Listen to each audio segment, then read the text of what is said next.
Sadik Sani Sadik jarumin fina-finan Najeriya ne da ya lashe lambar yabo a masana'antar shirya fina-finan Hausa ya kuma shahara sosai a masana'antar. An haifi Sadik Sani Sadik a ranar 2 ga watan Fabrairun 1981 a Jos, babban birnin jihar Plateau da ke Najeriya. Bayan ya kammala karatunsa na firamare da sakandare, ya wuce babbar jami'ar Jos inda ya kammala karatunsa na digiri a fannin aikin jarida. Sadik Sani Sadik ya samu hankalin jama'a ne bayan ya fito a fim ɗin Blood and Henna na 2012 tare da Yatan Sanki, Ibrahim Dadi, Beauty Sanki, Salihu Baffa, Nafisat Abdullahi da Ali Nuhu. Fim ɗin wanda Kenneth Young ne ya bada umarni ya samu naɗi 6 a lambar yabo ta Night Africa Movie Academy Awards, kuma a ƙarshe ya samu lambar yabon wanda ya fi kowa wanka a Kannywood. Sadik Sani Sadik ya yi fice a fina-finan Kannywood sama da 200 waɗanda suka haɗa da Har Abada, Inda Rai, Addini ko Al'ada, Jari Hujja, Ga Fili Ga Mai Doki, Larai, Rawar Gani, Gangaya, Waye Isasshe, Gani Ina So, Yar Mama, Sakayya, Artabu, Sa'ar Mata, Bana Bakwai, Ummi Adnan, Abunaka, Adamsi, Ɗan Marayan Zaki, Kara da Kiyashi, Blood and Henna, Ni da Kai da Shi, Dare Ɗaya, Nur,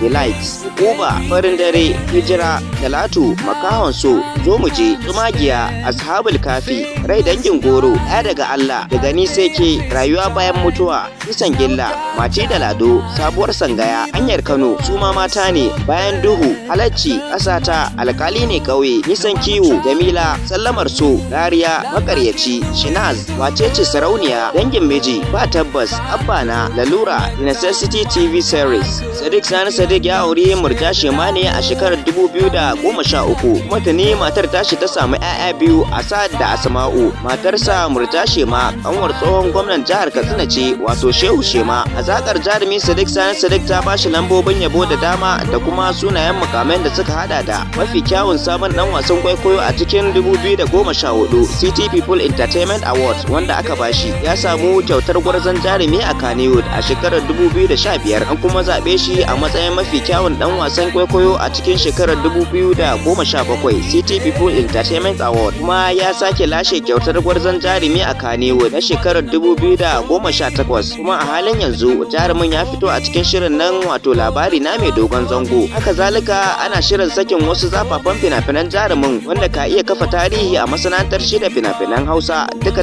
abinda zan iya kawo muku kenan daga cikin tarihin jarumi Sadik Sani Sadik. Ku dai kawai ku yi subscribing tare da danna alamar kararrawa domin kawo muku tarihin wasu manyan jaruman maza da mata.